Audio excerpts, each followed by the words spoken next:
Shavua Tov, on se retrouve comme chaque semaine avec le grand Rav Brandt, le Rav des réfrigérateurs, qu'on appelle comme ça dans la rue. On t'a appelé comme ça, il paraît. Mais le T Ouais. ne fait pas partie du nom Brandt. Ok, mais déjà, Brandt, c'est toi, quoi. Bon, on va s'habituer. C'est Brandt. Voilà, Brandt.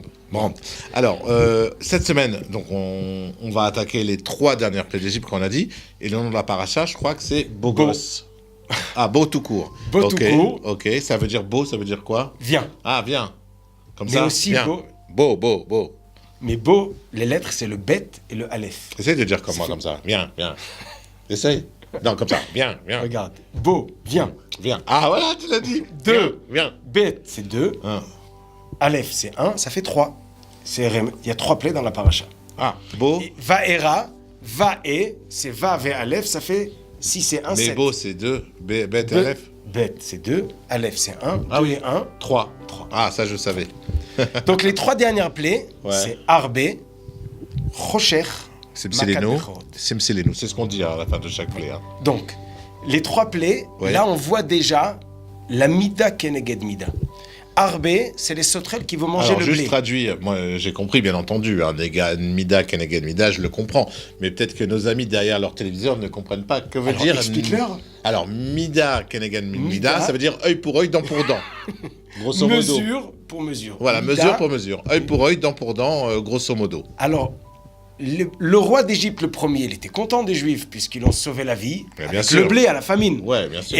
Et le deuxième roi, il a fait souffrir les Juifs. Exact. Dans la Maca, dans la plaie de Arbé, les sauterelles vont manger tout le blé. Bien fait pour eux. Et ça fait réfléchir. Ouais. Pourquoi ils nous mangent le blé? Parce Le que blé, t'as c'est- oublié le blé qu'on t'a fait économiser à l'époque où ça allait être la famine. On t'a sauvé la vie, on t'a donné du blé. Tu es renégat, on dit, non? Donne Tu à renies. manger à un chien, il te crache dans la main. Bon. D'accord. Alors, Arbé, deuxième, huitième, neuvième plaie. Oui. Rocher, Là, l'obscurité. Alors, quel rapport Et l'obscurité? la Passouk nous dit qu'à l'obscurité, les Juifs ont été demandés d'aller voir chez les Égyptiens ce qu'ils avaient dans leurs armoires. Puisque les Juifs voyaient, et les Égyptiens ne voyaient pas. Ils rentraient chez eux, ils voyaient là où ils ont l'or, l'argent et tout. Pourquoi faire? Je peux te faire un petit tour de magie? Ah, regarde bien. Rocher. Alors? T'as kiffé ou pas? Lumière. Voilà. Non, c'est juste pour... Mais Dieu, il fait mieux. Il Ah non, fait mais- Rocher pour Je l'Égyptien démarre, je démarre hein, dans la... et lumière Ouais. pour les Juifs. Oui. Ah, ça, j'ai pas su. Ah, faudra qu'on te fasse un... Ouais. Non, nous, on n'est pas des dieux. Venez. Non, Restons. Je m'entraîne, je te dis, juste. Vas-y, excuse-moi. Alors, les Juifs voient ce que les Égyptiens ont. Après la Makat Rocher, les Juifs viennent chez les Égyptiens. Nous allons quitter bientôt. Ah bon? Ah oui, là, bientôt nous quittons. Mais vous savez, on veut payer-nous. Il dit pourquoi? Ben, on a travaillé des années. Ah non, mais on n'a pas d'argent, nous. Il dit, mais bien sûr, monsieur, tel tiroir, vous avez des euros. Tel tiroir, il y a de l'or. Tel tiroir, des dollars. Et là, ils ont commencé à donner aux Juifs. Pourquoi? Parce que le peuple voulait déjà qu'ils quittent. C'est Paro qui retenait. Et il y a une histoire connue qui s'est passée il y a quelques années, où il y a un ministre égyptien qui a dit qu'il voulait accuser l'État d'Israël, puisque les Juifs, c'est marqué dans la Bible, des Juifs, que les Juifs sont sortis d'Égypte, ils ont pillé le pays. Donc, ce ministre égyptien, il a demandé, l'État d'Israël, qui représente les Juifs, vous allez payer. Ah, c'est normal. Et là, il y a un député israélien qui a dit une très belle phrase. Si tu te Il bases dit, sur bon, la Torah... Eh bien, on va voir, 400 ans, ou au moins 210 ans, quelques millions de personnes, qui étaient serviteurs, même s'ils sont payés que le SMIC, ça fait une bonne facture. Ouais. Et d'ailleurs, maintenant, c'est moi qui va vous demander ce qui reste. Ouais. Parce que l'or et l'argent qu'ils ont pris en une fois, ça ne revient pas. à payer les 6 millions de travailleurs pendant... Donc, il s'est les dit- 13 millions de travailleurs pendant Donc, des qu'est-ce années. qu'il lui a répondu? Tu sais quoi? Je te demande rien, ne me demande rien, on continue. Ouais. Alors, nous aussi, est on quitte. passe à la prochaine Alors, étape. juste une question. Là, tu m'as ouvert une petite question. Est-ce que les Juifs, ils étaient esclaves uniquement pour les travaux difficiles, ou alors dans chaque famille égyptienne, il y avait des Juifs comme il y a eu avec les Noirs en Amérique? Est-ce qu'il y avait aussi de l'esclavage dans les maisons? Je me rappelle pas. Moi non plus, je me rappelle pas. Ça fait pas mal d'années quand même. Ouais, c'est Tu sais, ça. ça fait combien d'années? Non, c'est ça. Ça Non, fait... parce que comme tu as dit, comme les Juifs savaient où il y avait l'argent dans leur tiroir, dans leur truc, j'ai peut-être qu'ils travaillaient chez eux comme esclaves à la maison, et donc ils savaient où les propriétaires rangeaient leur... Mais si tu te bases là-dessus, donc ils n'auraient pas besoin de recherche pour aller voir, ils savaient déjà. Mais pour aller Donc, prendre, si- ils avaient besoin non, de non, recherche. non, ils n'ont pas pris. Non, Ah, non. c'était pour aller ils sont voir. partis voir, et D'accord. après ils leur ont demandé. Et les Égyptiens disent, mais nous on n'a rien du tout, on est Et des là, ils leur pauvres. ont dit, vous êtes des mythos, on a tout vu. Voilà. Ah, ok, j'ai compris. Mais pourquoi Dieu a besoin que les Juifs prennent l'or des Égyptiens? Bah, c'est toujours pareil, c'est ce sentiment qu'ils ont de rétablir la justice. On leur a donné le blé, on a sauvé le pays, hop, il a envoyé les sauterelles pour leur montrer la justice. Ah, comme ça, vous nous traitez avec ce qu'on a fait pour vous. Donc là, c'est pareil.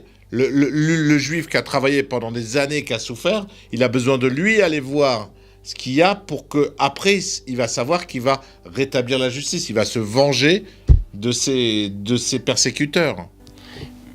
C'est vrai. Quand il dit Et c'est ça a vrai, été dit. quand il dit c'est vrai, ça veut dire que c'est pas ça. C'est-à-dire, en réalité, alors on va dire, la vengeance, c'est Dieu, c'est pas nous. Mais la promesse qu'on va sortir riche a été dite dans Parshat Lech Lecha au Brit Ben Abetarim, qui s'appelle à l'alliance que Dieu a fait avec Abraham. Tes enfants vont être 400 ans en exil et ils vont sortir Berechush Gadol. Rechush Gadol. Rechush, Blindé. Blindé, la race plein, comme ça, plein. 5. Ramouche, là on peut redire Ramouche. Hamsha. Ramouche, c'est bien. Yaina. Ramouche. Ramouche, comme Stéphane quand il joue au poker et qu'il a des trucs comme ça de jetons, on lui dit Ramouche. Voilà, là on dit Ramouche au peuple juif. Donc voilà, alors la 9e plaie. 10e plaie, c'est la mort des premiers-nés. Puisque les premiers-nés, c'était les forts, les dirigeants, c'est eux qui ont dirigé le travail. Donc les Juifs souffraient, ils avaient des employés qui les faisaient travailler, mais il y avait des dirigeants. Et les premiers de famille, c'était les méchants, les orgueilleux qui dirigeaient. Et là, ils On vont va mourir. casser leur... Et il y a aussi un symbole que le juif va devenir Bni Bechori Israël. Le peuple juif va être le premier-né, c'est le peuple élu. Il s'appelle Bechor. Et en parallèle, le Bechor des Égyptiens, Il va tomber. Mais entre l'étape de Choshech et l'étape de Makat Bechorot, de la mort des premiers-nés, là, il y a la majorité de la paracha de Bo, elle parle de ça. Et on va s'arrêter quelques minutes là-dessus. Elle parle de quoi ça, Elle pardon? prépare les Juifs à la sortie. Puisqu'au moment de la mort des premiers-nés, qui va être à minuit, le soir du Seder que nous fêtons tous les années, Paro va sortir, comme la chanson nous dit, en pyjama, il va courir.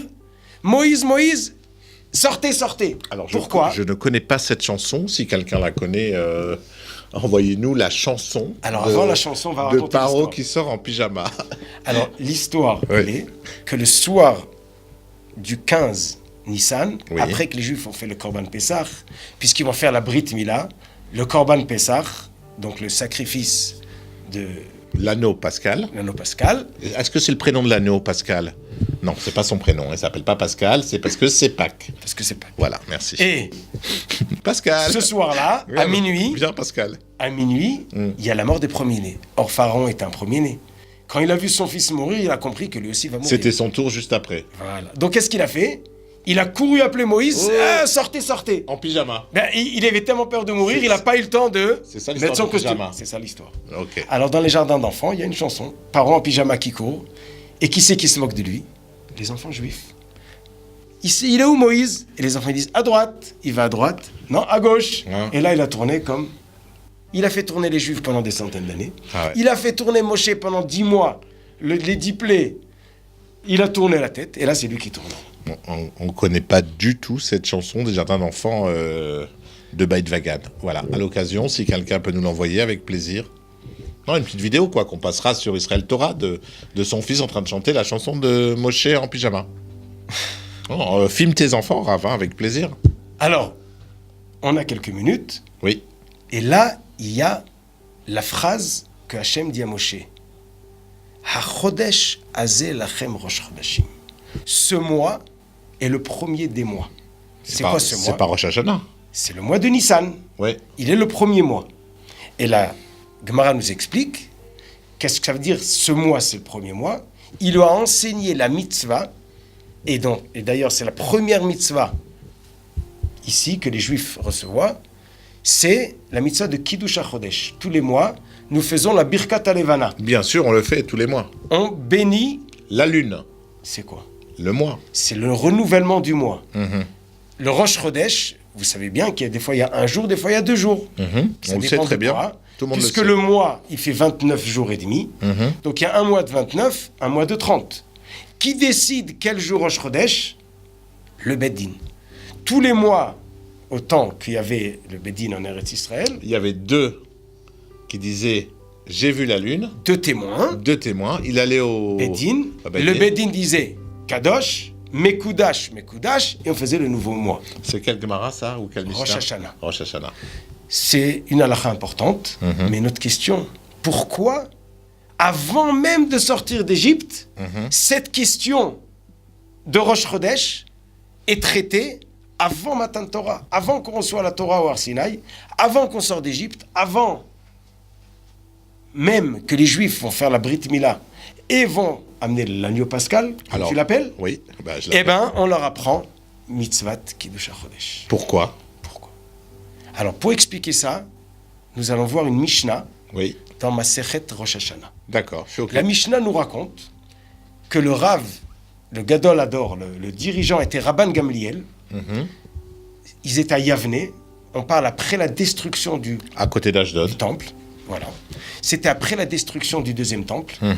Donc on est 1500 ans après l'histoire de la sortie d'Égypte. Le Av Bedin, donc le dirigeant du Bedin, est Rabban Gamliel. Et il y a Rabbi Yehoshua et Rabbi Akiva. Rabbi Yehoshua n'est pas d'accord avec Rabban Gamliel sur la question quel jour est Rosh Chodesh. Rabban Gamliel lui dit alors tu viendras le jour de Kippour, donc leur question c'était sur le mois de Tishri. La différence si Rosh Chodesh est aujourd'hui, par exemple, dans 10 jours c'est Kippour. Voilà, c'est-à-dire Kippour, ça Et devait si on tomber bouge d'un jour, mardi ou mercredi.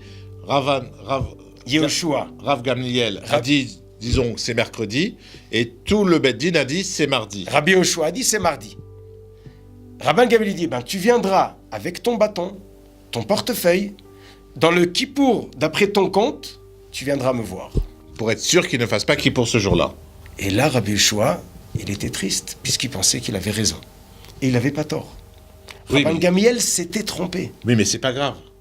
La Torah a été donnée aux hommes.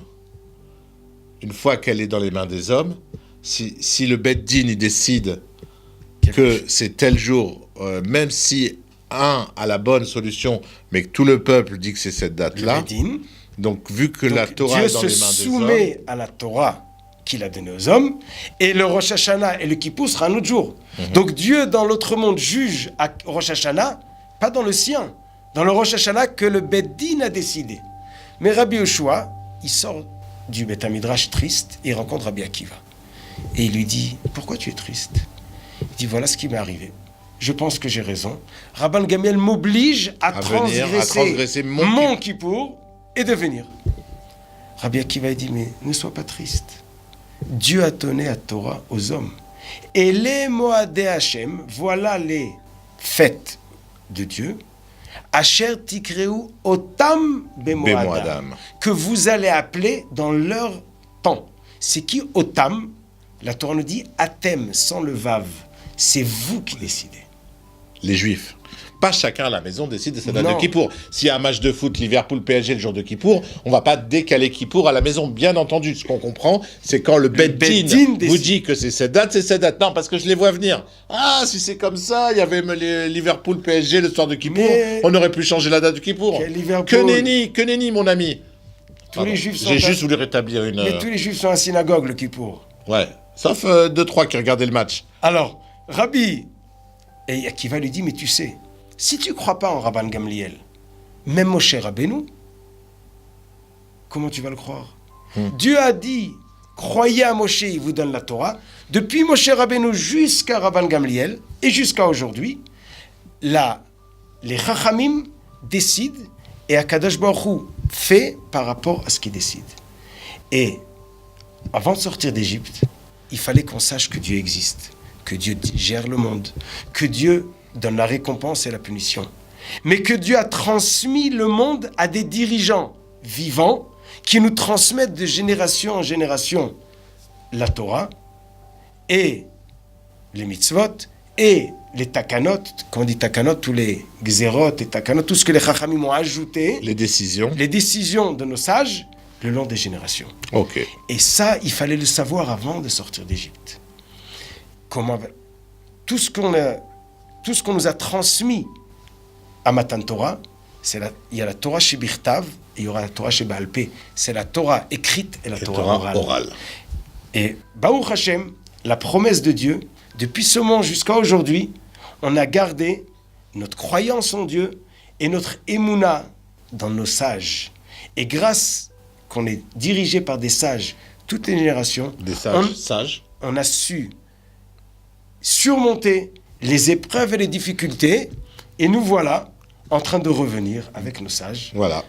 Baruch Hashem, vers Eretz Israël, vers peut-être la dernière Géoula, Bimera Beyamenu.